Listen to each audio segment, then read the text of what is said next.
Hi friends, welcome to D3 channel. என்னதான் பசங்களுக்கு வந்து பார்த்து நம்ம குழம்பு செஞ்சு கொடுத்தா கூட பசங்க வந்து என்னென்னா சாதம் வந்து அப்படியே மீதி வந்து எடுத்துகிட்டு வந்துடுவாங்க. பாக்ஸில் அப்படியே நமக்கு மீதி வந்து ரிட்டர்ன் ஆகி வந்துடுங்க.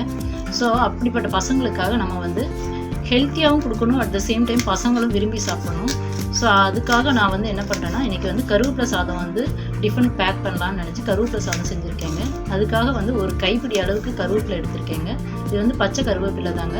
அந்த கருவேப்பிலையை நல்லா கழுவிட்டு அதை மிக்சியில் வந்து பவுடர் பண்ணிட்டு வந்திருக்கேங்க. அதுதான் இப்போ நீங்கள் பார்க்குறது. நெக்ஸ்ட்டு வந்து டேஸ்ட்டுக்காக வந்து இஞ்சி பூண்டு பேஸ்ட்டுங்க. என்ன தான் வந்து எதை போட்டாலும் இஞ்சி பூண்டு டேஸ்ட்டு போட்டாலே அதோட டேஸ்ட்டே வந்து சூப்பராக இருக்குங்க. ஸோ அதுக்காக வந்து பெரிய ஸ்பூனில் ஒரு ஸ்பூன் வந்து இஞ்சி பூண்டு பேஸ்ட் வந்து எடுத்திருக்கேங்க.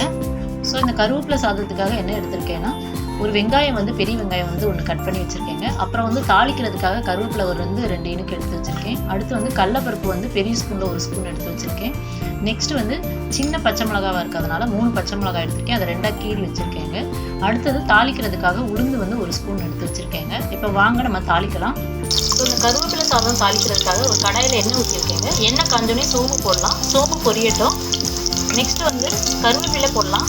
கருவேப்பிலை பொரியட்டும். கீறி வச்சுருக்க பச்சை மிளகாய் போட்டுடலாங்க. எடுத்து வச்சுருக்க கடலப்பருப்பு போட்டுடலாம். கடலப்பருப்பு வந்து நல்லா பொரியட்டுங்க. ஸோ கடலப்பருப்பு நல்லா வந்து கலர் இதுவாகிடுச்சிங்க, நல்லா பொரிஞ்சு வந்துடுச்சு எண்ணெயில். நெக்ஸ்ட்டு வந்து உளுந்து போடலாம். ஸோ நெக்ஸ்ட்டு வந்து எடுத்து வச்சுருக்க உளுந்து போட்டுடலாங்க. உளுந்து வந்து நல்லா பொரியட்டும். நம்ம எடுத்துருக்க கடலப்பருப்பு உளுந்து எல்லாமே நல்லா பொரிஞ்சிருச்சுங்க. இதை வந்து வேறு பிளேட்டுக்கு ட்ரான்ஸ்ஃபர் பண்ணிடலாம். ஸோ அதே கடாயில் கொஞ்சம் எண்ணெய் இருக்குங்க. அந்த எண்ணெயில் வந்து நம்ம என்ன பண்ணுறோம்னா, நறுக்கி வச்சுருக்க வெங்காயத்தை போட்டுடலாம். இதில் ஒரு பெரிய வெங்காயம் வந்து நான் கட் பண்ணி வச்சுருக்கேங்க. அந்த வெங்காயத்தை போட்டிருக்கேன். வெங்காயம் நல்லா வதங்கட்டும். ஸோ வெங்காயம் வந்து நல்லா வதங்கிடுச்சுங்க. நெக்ஸ்ட்டு வந்து நம்ம எடுத்து வச்சுருக்க இஞ்சி பூண்டு பேஸ்ட் வந்து போட்டுடலாம். இதில் வந்து பெரிய இதில் நம்ம கிளற சாதம் வந்து ஒரு ஆள் சாப்பிட்ற அளவுக்கு தாங்க இருக்கும். ஸோ அதுக்கே வந்து நம்ம ஒரு ஸ்பூன் அளவுக்கு இஞ்சி பூண்டு பேஸ்ட்டு பெரிய ஸ்பூன் அளவுக்கு போடுறாங்க. அப்படின்னா தான் வந்து நமக்கு டேஸ்ட் வந்து சூப்பராக இருக்கும், பசங்களும் விரும்பி சாப்பிடுவாங்க. இஞ்சி பூண்டு பேஸ்ட் வந்து நல்லா வதங்கிடுச்சுங்க. நெக்ஸ்ட்டு வந்து நம்ம துருவி வச்சுருக்க கருவேப்பிலை பொடியை வந்து போட்டுடலாங்க. இது கருவேப்பிலை வந்து நம்ம பச்சை கருவேப்பிலை எடுத்துக்கோங்க, காஞ்ச கருவேப்பிலை கிடையாது. ஸோ அதை வந்து நம்ம பவுடர் பண்ணி நல்லா கழுவி மிக்சியில் வந்து பவுடர் பண்ணி வச்சுருக்கோங்க. அதை தான் இப்போ நம்ம இதை வந்து ஆட் பண்ணுறோம்.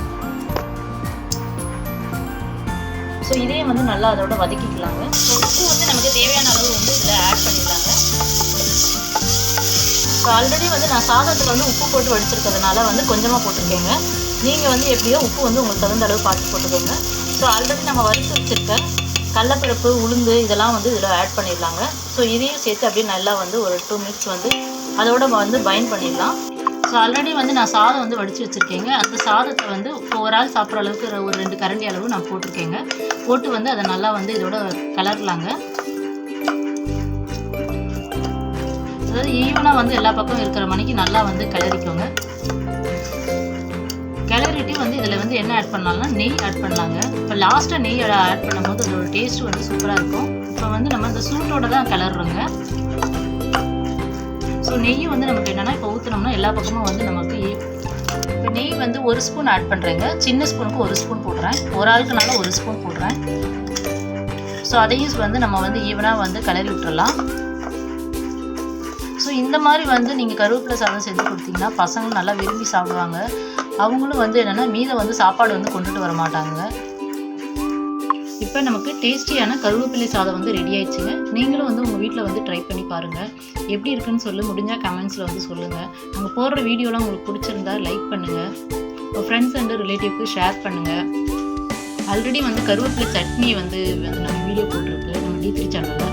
ஸோ அதையும் வந்து D3 சேனலை சப்ஸ்கிரைப் பண்ணி பாருங்கள். Thank you so much.